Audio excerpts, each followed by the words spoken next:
Good morning, ladies and gentlemen. We, we got 2002 Cameron here with me today, and we're getting ready to with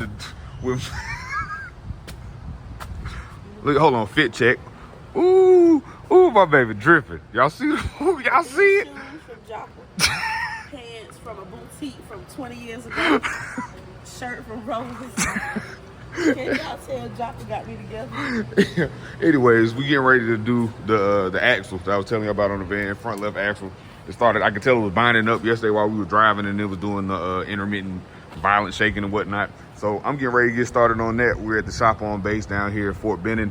And fortunately they have lifts, so it's only going to take a few minutes. This is the biggest one I've ever seen. Yes, this is a very nice automotive skill shop, or whatever they call them. Yeah, auto skill shop, craft shop, whatever. Really, Leondra.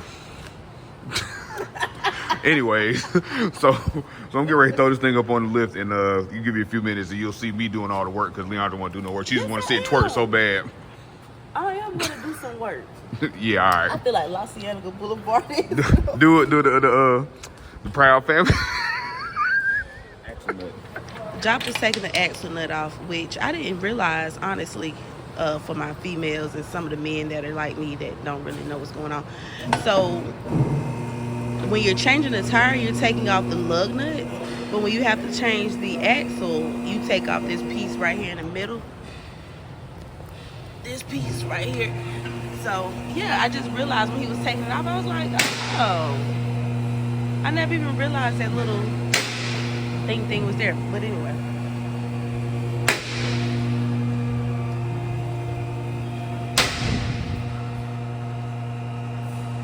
this is the biggest automotive shop I've ever seen in my 16 years of being married to him.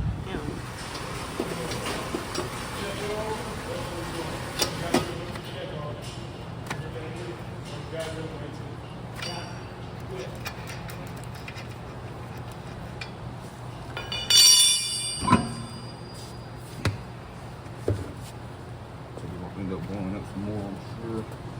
But see, look, if you come, see this? It's broke. You got to get the camera in there. It's broke here, and it's broke right here. The boots are broke on both. So you'll see when I pull the new one out. I'll show you a side-by-side comparison. But so what is that supposed to look like? So you'll see, like I said, when I pull the new axle out, oh, you can open the box, that long box, so you can show it. You'll see that this is going to be enclosed on both ends, and it's rubber boots on both sides. Okay. I'll just wait till you.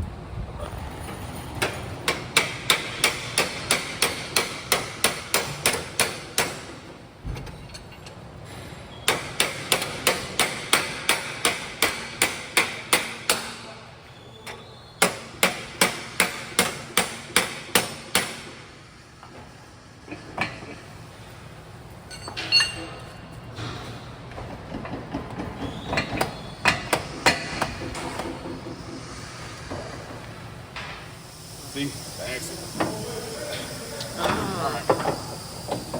If you was at home, this is not supposed to happen. This is why it was doing that, because this is supposed to be attached to this. This is the part of the axle right here, come over here. This is the part of the axle that actually goes into the transmission, or the half shaft, which is the half shaft. And this whole thing is supposed to come out as one assembly. These little look like bones are supposed to be inside of that. So because it wasn't, it was busted. What would happen is, when you would accelerate or decelerate or get off the gas, it would basically flop around loosely inside there because it wasn't connected how it's supposed to be, and the wheel would do like this, and you would get some weird humps and bumps. So now we gotta get this one up out of here and get the new one on. Let me see.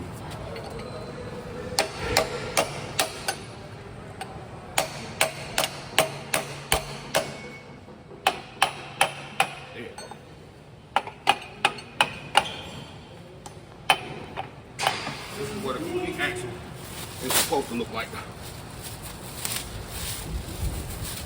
And it's supposed to still be inside of this. These are boots, and the boots keep all the juices flowing and intact and everything. This, as you saw, that's all like black and greasy. All that greasy stuff is supposed to be in there, but it's supposed to stay inside of this. So it's two pieces instead of one, like right. This. So this is what it's supposed to look like. This is what it is not supposed to look like. Before and after. And that goes right. Yep.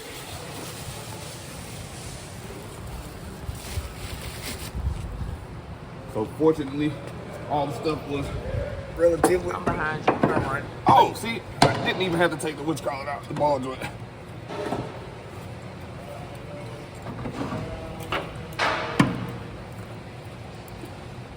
Where did grease come from? Off here from the old axle. Oh. Yeah.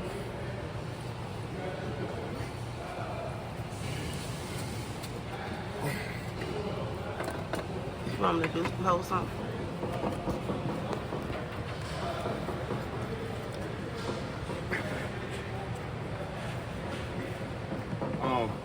All right, so what we did was real quick, but she had to hold the spindle for me. She had this push up out the way, but literally all you do is slide the axle into its home, which, like I said, in this case is the half shaft, which is this. And then once you do that, once you slide it into place, you give it a couple of bumps, which I use the spindle before I put it back in place where the ball joint is. I just push it a couple times, pushes it right back in place.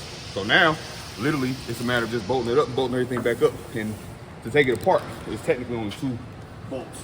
So you have this bolt that comes through the lower control arm, which is this, and then you have this bolt that goes over the ball joint. So simple. Really extremely simple task. Again, a whole lot easier with the lift. Can you do it with a jack on the ground? Absolutely. Done it a million times before. Had to do it at the racetrack and everything, but it is significantly easier to do with the lift. So if you're in the military or know somebody in the military and you're close to an actual military installation, there are places like what we're in right now. Absolutely. Which makes life a whole lot easier.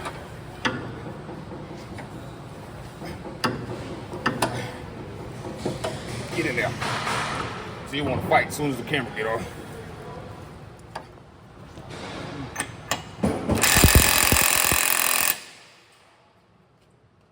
All right, so the action nut requires a whole lot of foot-pounds of torque, pound-feet of torque in order to be on there to spec. So when I put it on the ground, I'm going to put it on. Wait, what do you mean to spec? So anytime you work on a car, there is a certain amount of force that's supposed to be applied to any nut and bolt on there. So there's a book somewhere. You got Shilton's, Haynes, owner's manuals, everything's going to tell you, like this right here, this is, come see right here? This is just a random 12 millimeter bolt that holds on this. Doesn't matter. There's going to be a spec that tells you this should be at 13 inch-pounds or 20 inch-pounds. Like I said, Shilton's manual, Haynes manual, which those are like the big books that old shade tree mechanics used to have a library of. You can Google everything now, so you don't really need that stuff. But I can just Google. So it's not in the owner's manual? No, not normally. No, owner's manual is gonna have stuff like how much oil you should have in your car, where the fuse panel. So they want me to go find another book. Huh? On how much? Well, you don't have to now. Like I said, or now, whatever. Right. Back in the day, yeah, crazy. we had to. Yeah. But that's because most people, they don't expect people to work on their cars. Most people don't work on their cars. So, but they still have it for just in case. Right, 100%. Okay. So now, like I said, I'm about to lower this thing down, put the wheel back on, lower it down, but we're done. Like I said, it's literally this bolt right here. It took 20 minutes, guys. Through the lower control arm, this bolt right here through the ball joint, and then we'll nut through the ball joint, and then slide the axle out. Because once you do those, you lift this up out the way, push this out the way, and that's it. So extremely simple. 20 minutes. 20-minute job. She didn't believe it was only going to take 20 minutes, but here we are 20 minutes later.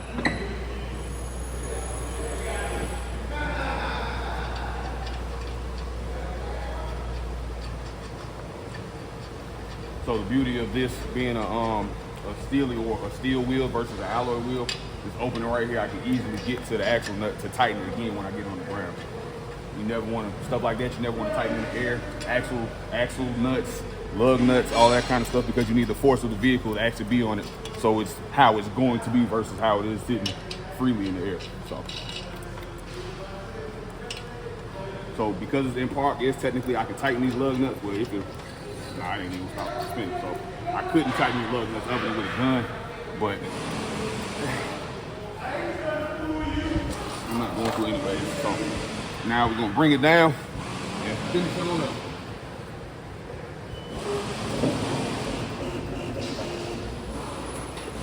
All right, so me, Lily, and Big Susie are done. We are getting ready to go back to my mother's house here in Columbus and grab the kids. We'll eat breakfast, grab the kids, get ready to get on the road. So that was it. It does not take a lot to do your own stuff. Sometimes you just need a little encouragement and motivation. If you need help, you are more than welcome to hit me up on the Great Garage Instagram, and I will answer every question you have. But that being said, make sure you like, share, comment, subscribe, hit that notification bell. And on behalf of myself, Joppa the Great, and Lily the Great, aka Lily Did It, aka Get in the Kitchen and Make Me a Sandwich. Don't be good. Be great. Going up like an elevator headed to the pen. Feeling Superman, call me Joppa Kent. Got me bent. If you thinking you can overthrow my squad, oh my God, no face shaking when you